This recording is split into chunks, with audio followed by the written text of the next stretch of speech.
We took the roof off the Gatehouse at last.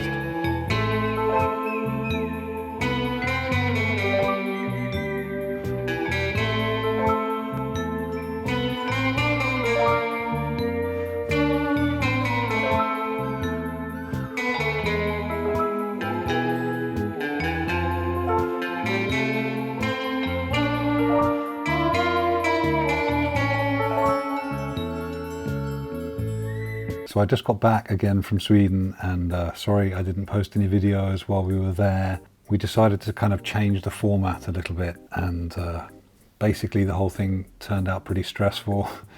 There were lots of storms. We took the roof off and then it rained continuously. So the whole trip was a little bit of a learning experience. Number one, don't do roofing in October and November. It doesn't really work very well. But we kind of got there, not all the way there, but there enough. Big news is we reached 1,000 subscribers. So thank you so much to everybody who subscribed. It's really a big milestone. It's very inspiring and exciting. If you're just watching this channel for the first time, then please subscribe. Keep it coming. Anyway, let's see how we got on. So we put up a load of scaffolding, rigged up a rope across the back side of it so that I could hang a lifeline over the top. I mean, as usual, we started off super cautious with this whole thing, and by the end of it we were just climbing around all over the roof. Cladding's looking good, and the weather started out really good too, so we were optimistic. First thing we were trying to figure out is how do we get the tiles down off the roof. So I built this little kind of sleigh, thinking that I could fill that up and then just slide the box down the roof.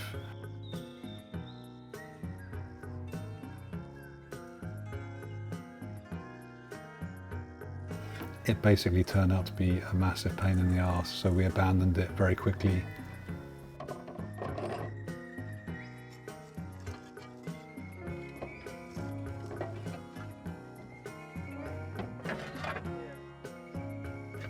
Beautiful old tiles.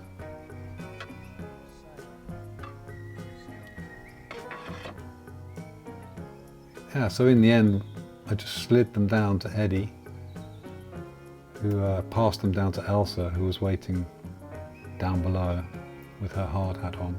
You'll see her in a bit. So those are all the, there's Elsa.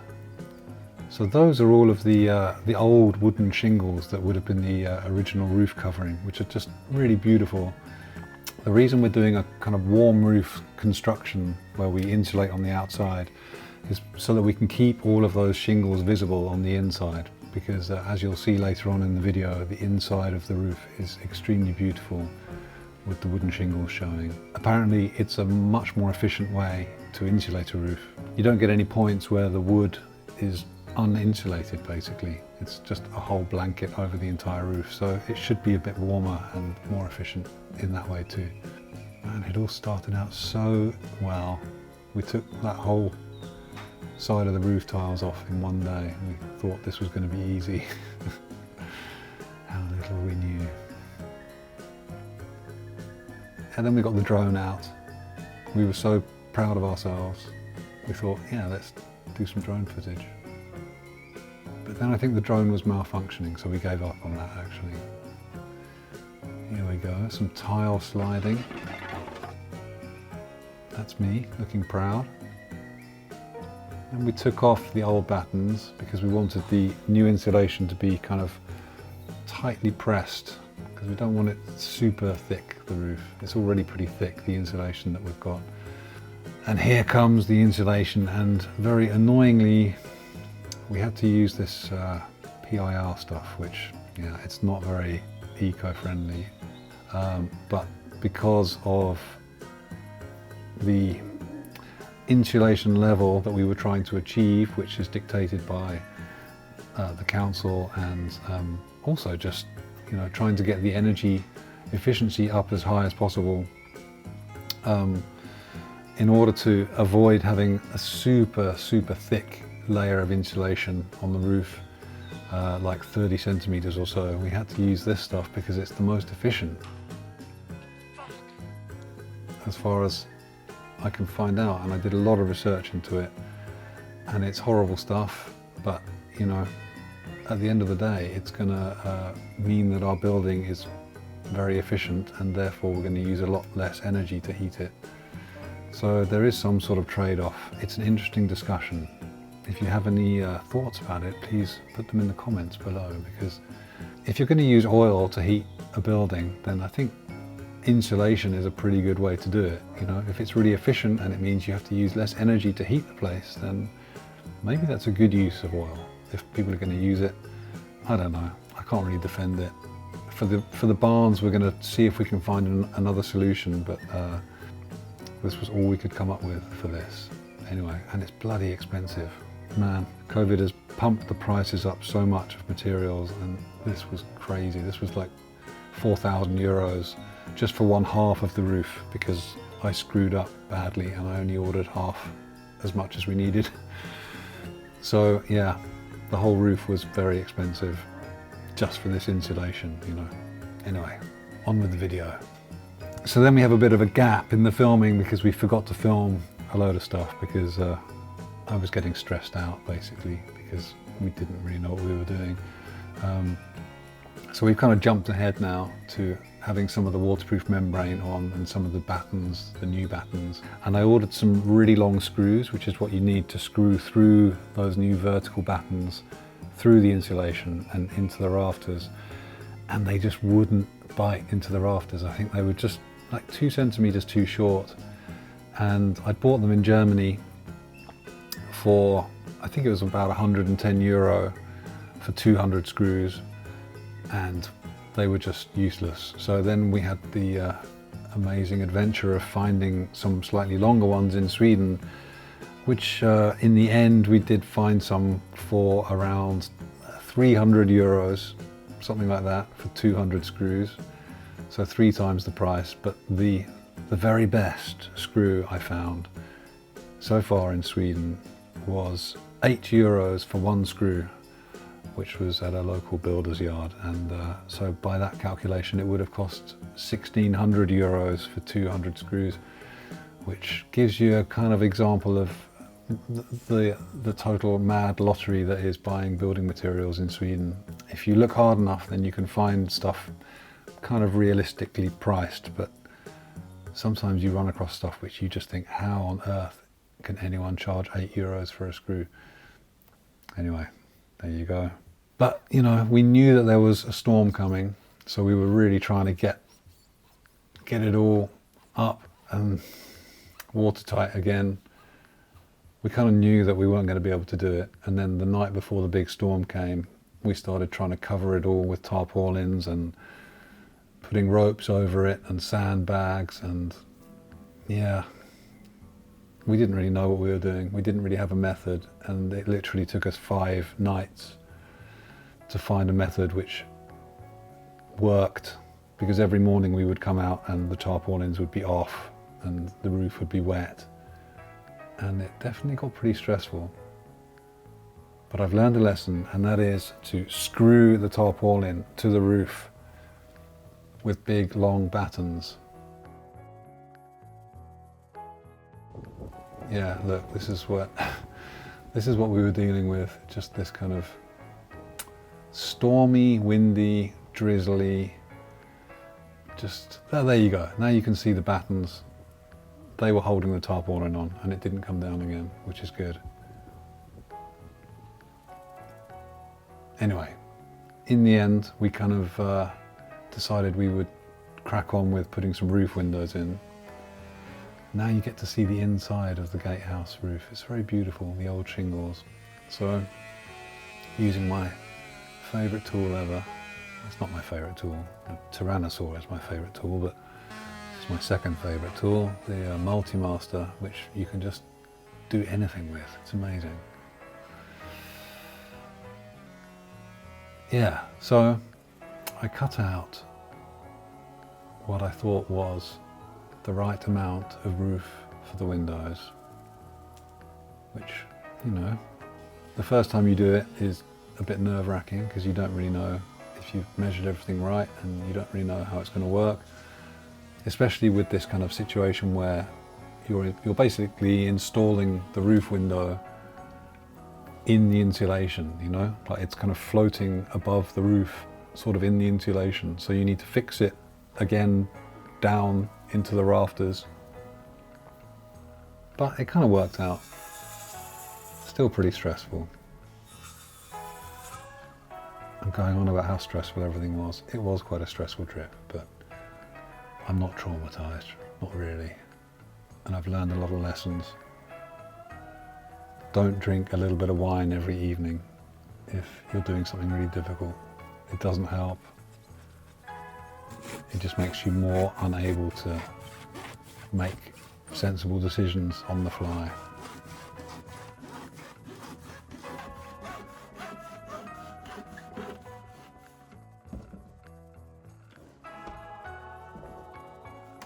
And then the sun came out and it all felt lovely again.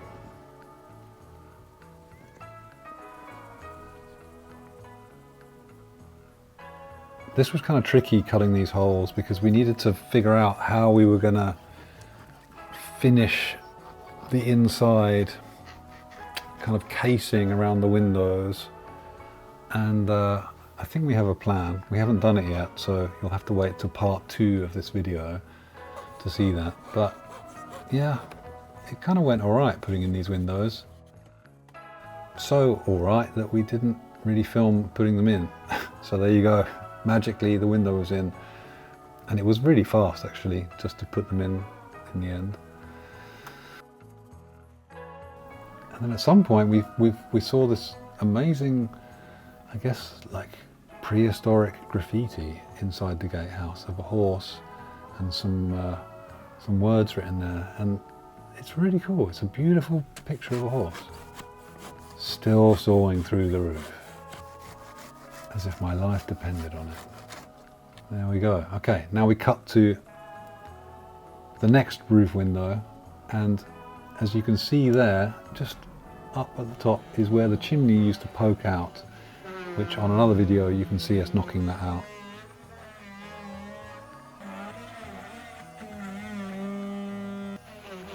More trimming out with my multi-master.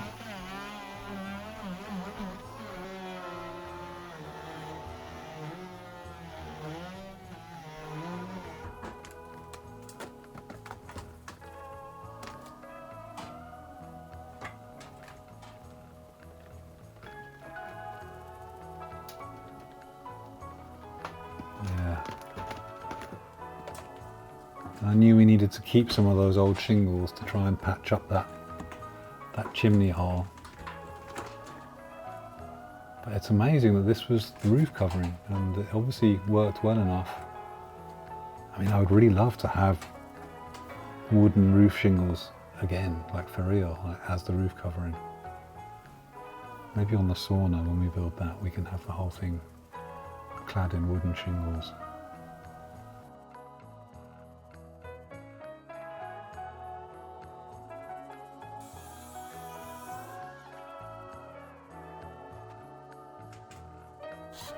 So here I am, trying to seamlessly patch up this hole to make it look like there was never a hole there in the first place. Which I think we did. We pulled it off, and Eddie was very, very excited and proud of what we'd achieved. I think it was a life-changing moment for him.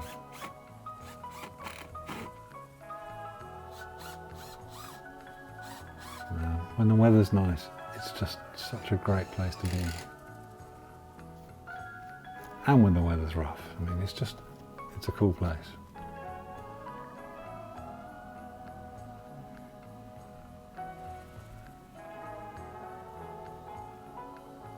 Yeah, so we did our best to patch up the hole.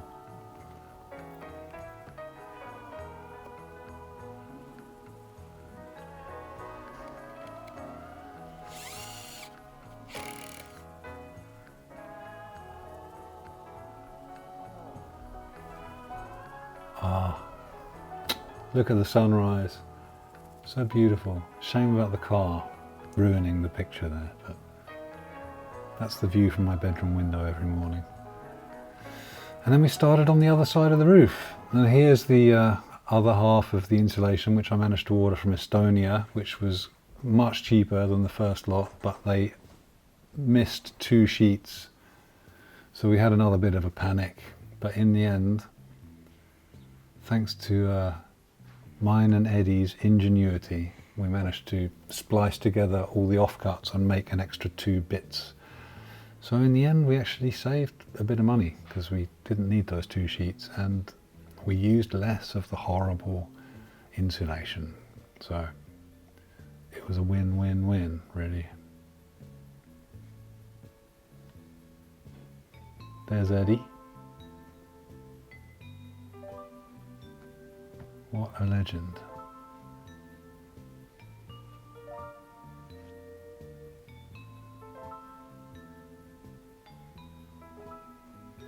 Looking very good.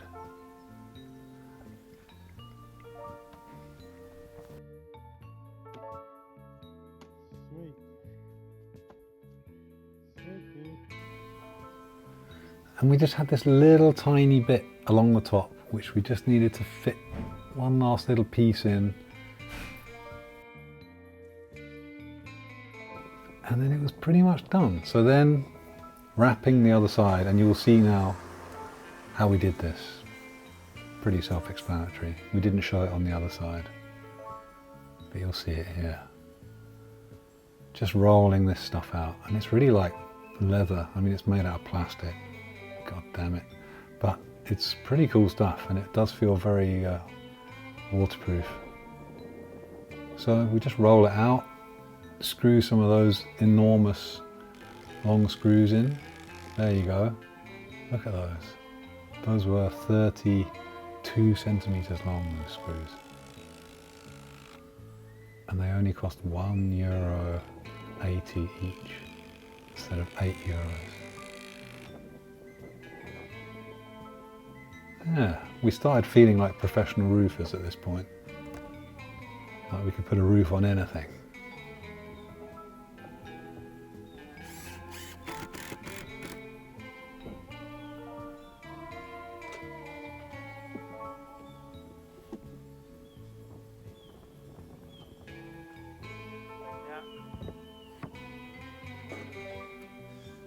Here's Eddie Can as he was loading up the battens, getting them into position, ready for us to screw them on.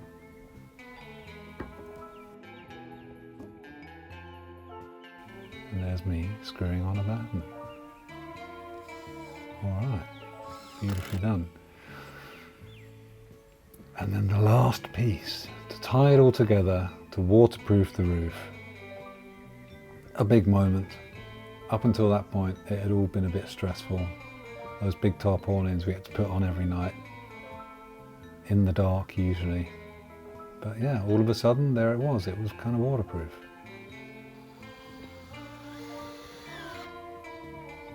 Some more nice weather. It was honestly like raining all the time. I mean, you're just seeing all the nice weather bits because that's when we were outside doing it, but yeah. Some drone footage, look at that. Soaring over the roof, beautiful.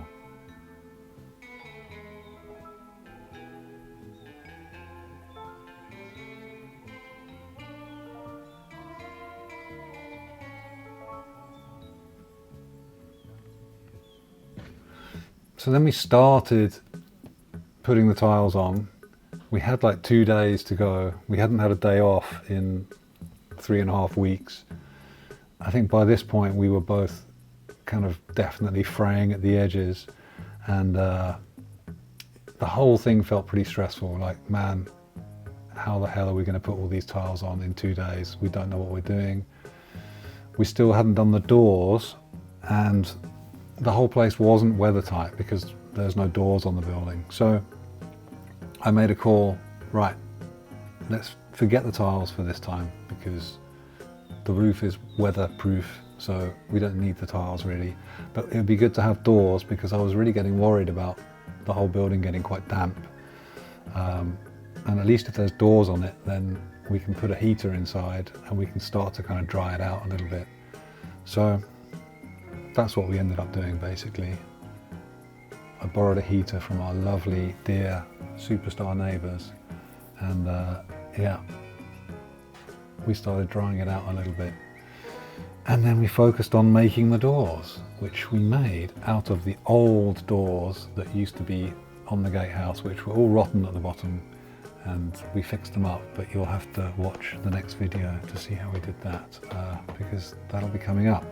So yeah, thanks very much for watching. Sorry it took such a long time, but I think next time we go, which is going to be in 2.5 weeks, we're going to go back to the old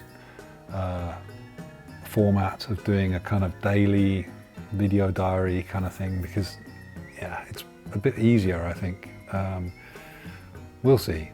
But yeah, thanks very much for watching, and stay tuned for part 2, which will be in a few weeks when we go back and put the tiles on and make it all totally finished and amazing. Look out for the video about the doors, which is kind of cool. That'll be coming out soon. And yeah, in the meantime, please subscribe if you haven't already. Thanks very much for watching. Lots of love, look after yourselves, and goodbye.